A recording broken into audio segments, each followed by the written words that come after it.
Hi, I'm Greg. And I'm Derek. Welcome to Men in the Den, and this is Monday.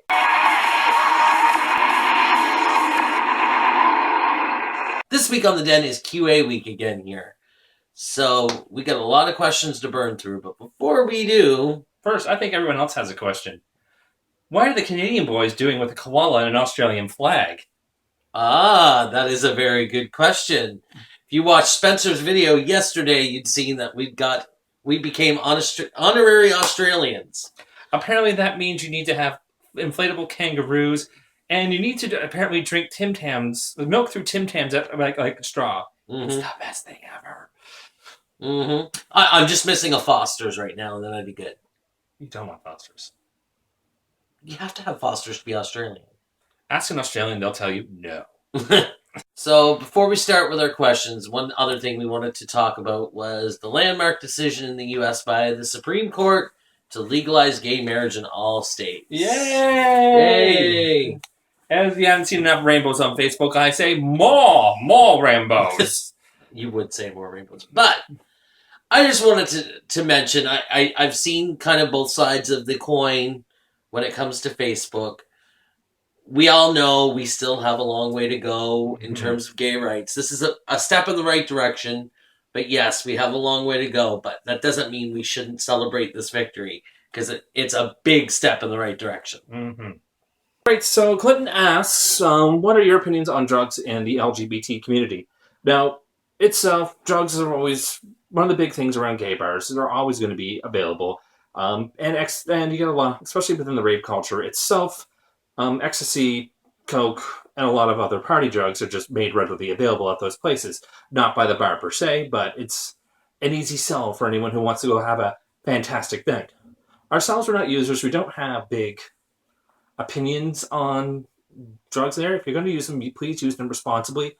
And if you feel you're getting out of control, please seek help.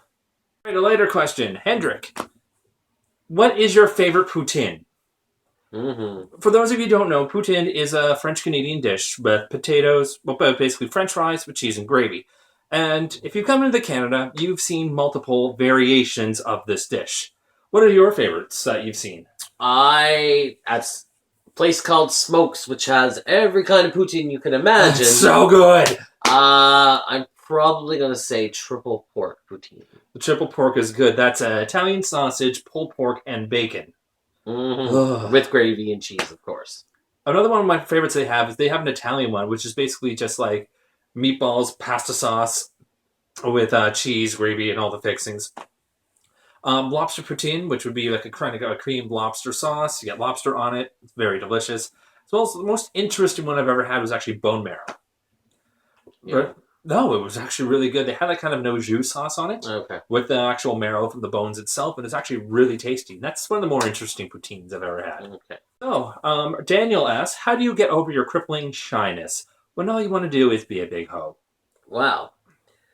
This one I will answer, because out of the two of us, I definitely am more the introvert in the relationship. So, here's the thing. I think the first step to getting over your introvertness, and I don't want to necessarily say be a big hoe, but to... Overall, in general, get over your shyness. Yes. Get over your shyness and enjoy, your sexuality a little more. I would say your first big step is to make friends that you're comfortable with. Get comfortable with them first. They will, in time, introduce you to other people. And, that will help you get over your shyness. But you got to be... The first step, I think, is get around people that you're comfortable with. And I'd say another thing to do is sometimes it's best to make a shot. You don't make goals you don't take a shot for. David asks, have you been to any other countries, and has it been gay-related? Well, together, Derek and I have only been to one other... Well, we've been to Orlando twice. That was gay-related. That was gay-related. We went to Montreal and Mont-Tremblant. That was not gay-related. But that's not another country. That's still within Canada. And then there's the Dominican Republic. So that one was not gay-related. It was just a regular drink your face off for a week trip. We met other gay people there, but we didn't. But it was not. It wasn't a gay trip. There you go. All right, next set of questions is from John Dickinson. You've seen him on our interview week. as well as he's one of the biggest contributors to the Q&A sessions. Now, he's written out quite a bit of questions. We're only going to get to a few of them here just because we got so many. All right, so first off, what is your first Instagram photo? Well, mine, oddly enough, is one of the bridges in Halifax, and it says Foggy Day. Don't ask me. I have no idea where that came from, but apparently mine is just the bridge. Mine is a selfie. It's just a picture of me kind of giving a side face and like, selfie whore. Smoke is talking as I adjust the selfie stick. And another one right now. We'll get to some more of your questions a bit later, John, but what do you use to film the den? We actually use my Nexus 5 phone. That's all we use. We have a lamp over here. We have a lamp over here. And a selfie stick as a tripod. And we use a selfie stick as a tripod, and sometimes a cat comes in the picture. She's there busy cleaning herself right now. Mm-hmm. And for editing, we just use Windows Live Movie Maker right now. I'm currently going to start dabbling into some other video editing apps here soon. Phil McCrevice. I don't think that's a real name. You can't be real, Mr. Phil McCrevice. Anyways, yes. You ever had a boner in an embarrassing situation? Let you answer this one, Derek. You ever have a boner in a sky gondola? On top of a mountain. Stuck. On top of a mountain. And all of a sudden you're just so afraid you pop a boner. You weren't afraid you popped a boner. I made you pop the boner. I was trying to make you forget how scared you were. Embarrassing stories with Derek and Greg. Kevin asks, if you were a stripper, what song would you strip to? This one is easy for me. Anyone who's watched the Den video knows I'm a little bit of camp and a little bit of cheese. So that's got to be part of my shtick, so to speak, as a stripper. And I'm an 80s child, so it's going to be 80s. So I've decided that my stripper song is going to be Kiss from Prince. That's a good one. Mm-hmm. My Heart Will Go On. I'm clearly choking. Thank you, Queen. What would it really be? It'd probably be the same as my drag song. Something by Peaches? Something by Peaches. Back to some more serious questions. So Daniel asks, how many more years do you think before sexual orientation is a protected class in the USA? It's going to be, unfortunately, look how long it's taken us to get progress that we've gotten so far. It, unfortunately, is going to be a very long process. I would say we're looking at least, if I had to guess, I'm going to say about 20 years or more. We still got a long way to go. Long way to go. Hope we seem to be getting a little better as each generation comes on. So hopefully the next generation that comes up will be even more educated than we are, and we'll find a way to make things happen. And another question from Daniel. If you think tidal waves cease to exist, do you think just as many bears will show up to Big 8 Days of Walt Disney World? Yes. I think the answer is yes, and I'll explain why. I think that now tidal waves has become so popular that even if tidal wave stopped existing tomorrow, there would be another event that would take its place. At this point, the supply and demand is there, so I think somebody else would take over, and another event would definitely take its place. Now a question from superfan of the Den, Michael Varvel. All right, so can you guys please provide us the words to your national anthem for next year's Project Den Drunkway at Epcot? Obviously, that would take up way too much time on the video. We could even just post us singing the national anthem when we're at Epcot this time around. But we will send you. We will find it for you, and we will send you the lyrics. Yes. So yes, we will provide you the lyrics, just not at this time. In the meantime, you can just Google them. Bobby Hill asks. Bobby Hill. That's my purse. I don't know you. I've been accused of looking like Bobby Hill without my glasses on. What do you guys think? Just take his purse away. All right. So, what's the funniest penis-shaped thing you've ever seen? I can't help but laugh at a penis-shaped cake every time I see one. It doesn't matter how many times I see a penis-shaped cake. I love them. We were even at a party once where there was a penis cake judging contest. Yes, I got to be the judge. Who won? It was the carrot cake, wasn't it? Yes, it was the carrot cake. There was a carrot cake shaped penis, but there was one that had Rice Krispies that was shooting cream out of the top, and they were very original. But the carrot cake one won. And we have another question from Roberto. Wants to know, how many pillows do you sleep with? 2, Two. 1 hard and 1 soft. Exactly. And lastly, we have... Oh, John Dickinson snuck another one in there. Have you ever had a supernatural experience? Ooh. I'll let you go first, Derek, because I know your answer. Yes, I think so. Kind of thing. Now, call me crazy, but I do believe that we can have a supernatural experience. Now, there's been times when I've been in older buildings, and then all of a sudden I see something behind me, or if I look in the mirror, there's something behind me, I look back over, there's something there. Whether it's a demon, whether it's a ghost, whether it's just my roommate playing tricks on me, or a breeze coming in the window, who knows what it is, it could be a supernatural experience.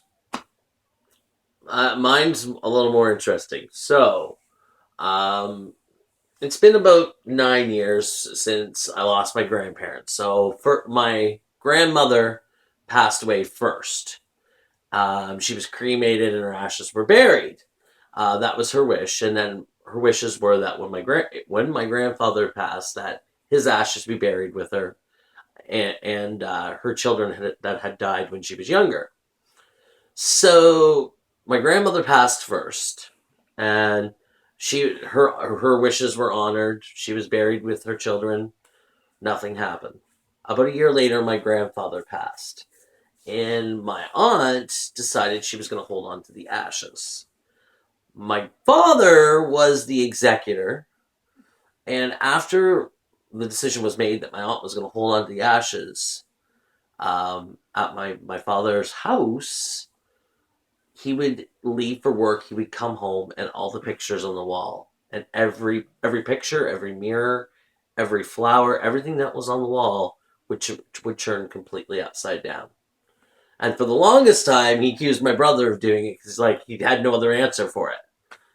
Until one night, he was home, everything was fine, went to the bathroom, 5 minutes later he came out and every picture and everything was turned upside down again. And there was nobody else in the house, so there was nobody he could blame on. So he thought that it might be my grandmother about her wishes. The next day, talked my aunt into honoring her wishes, and it never happened again. Yeah. So I completely believe in spirits. All right, and the last question, Rick McGray asked, what are the top 5 movies in your collection? All right, so this is the tough one, because we got a lot of movies. It is. All right, so let's say Mean Girls is up there. Harry Potter and the Goblet of Fire. Mm-hmm. Battle Royale. Mm-hmm.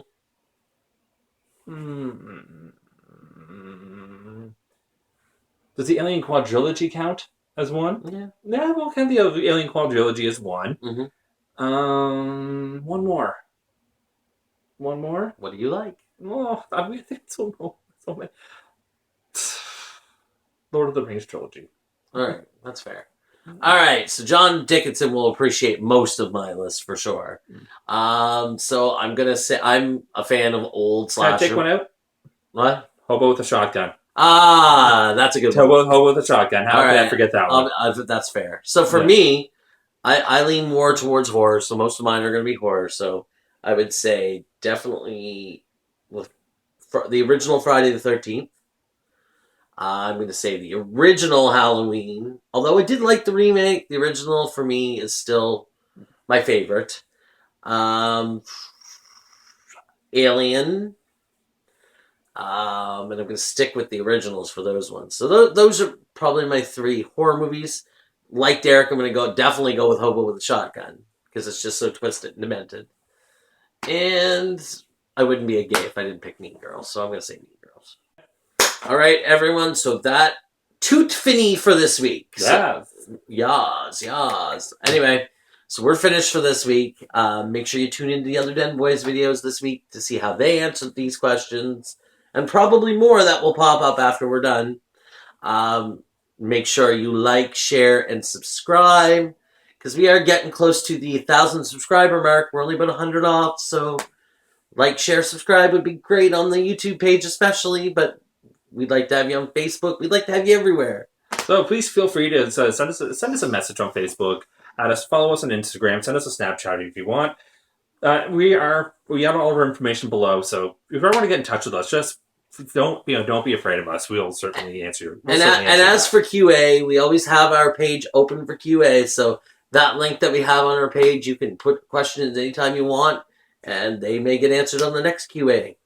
All right, so that was this week, guys. Thank you very much for watching The Den, and enjoy the rest of your week. Au revoir.